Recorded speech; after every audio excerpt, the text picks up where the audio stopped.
Welcome all of you. आज का अपना टॉपिक रहेगा भारत की नदियों के बारे में। भारत की नदियों को हम आसान भाषा में समझने के लिए दो भागों में विभाजित करते हैं। पहला है हिमालयी नदियाँ और दूसरा है प्रायद्वीपीय नदियाँ।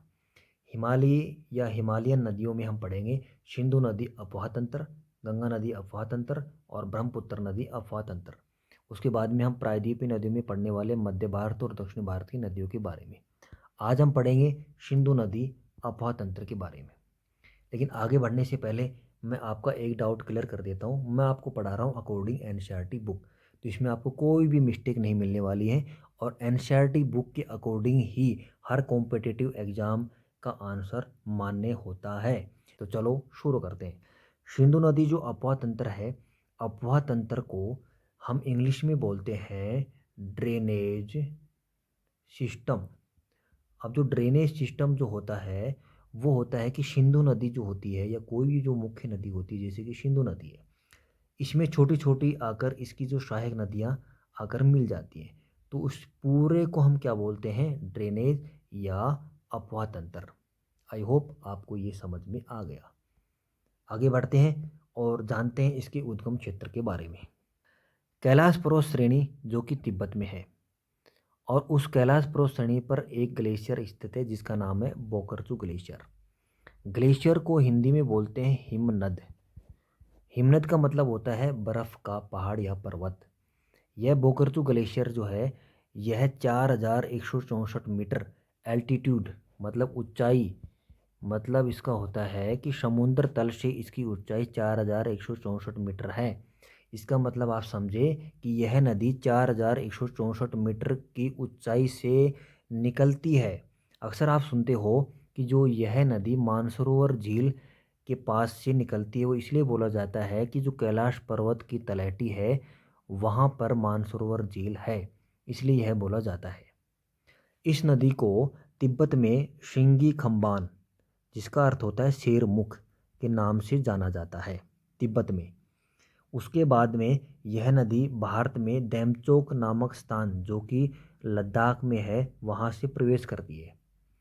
उसके बाद में हम जब पर्वत श्रेणियाँ पढ़ेंगे तो हम पढ़ेंगे कि लद्दाख और जम्मू कश्मीर वाले क्षेत्र में सबसे ऊंचाई पर जो स्थित पर्वत श्रेणी है उसका नाम है काराकोरम, फिर है लद्दाख और फिर है जास्कर। तो यह जो नदी है लद्दाख और जास्कर जो पर्वत श्रेणियाँ हैं उसके बीचों बीच प्रवाहित होती है। ज़्यादा क्लोज होती है ये लद्दाख श्रेणी के पास से। और जो लेह नामक स्थान है वह इसके उत्तर दिशा में और जो कारगिल है वो इसकी दक्षिण दिशा में पड़ता है। उसके बाद में यह नदी आगे बढ़ती है और नंगा पर्वत, जो नंगा पर्वत है वहाँ से यह यू टर्न लेती है और पाकिस्तान में प्रवेश कर जाती है। भारत में इसका एग्जिट पॉइंट जो है वो है चिल्लास, जो अभी इसमें देख पा रहे हो ये इसका एग्जिट पॉइंट है। यहाँ से इसका लास्ट पॉइंट है भारत में और जो एंट्री पॉइंट है वो है डेमचोक।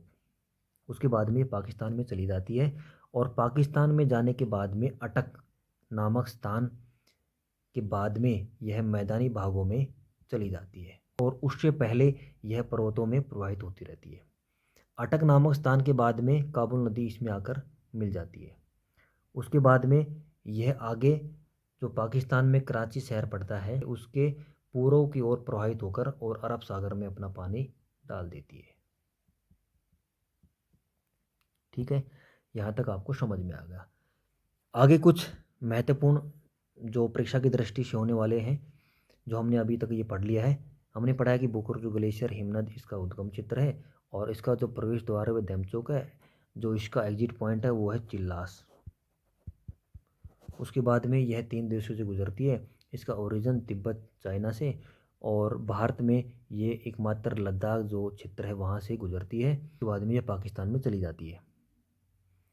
फिर यह अटक के बाद में मैदानी भागों में चली जाती है। हिमालय जो पर्वत से निकलने वाली इसकी जो प्रमुख नदियाँ हैं वो श्योक, गिलगित, जास्कर, हुंजा, नुब्रा, सिगार, गोस्टिंग और द्रास है। ऐसे ही जो सुलेमान जो श्रेणी है जो पाकिस्तान में है उसकी सहायक नदियाँ हैं वो है खुर्रम, तोची, गोमल, विबोवा और संगर।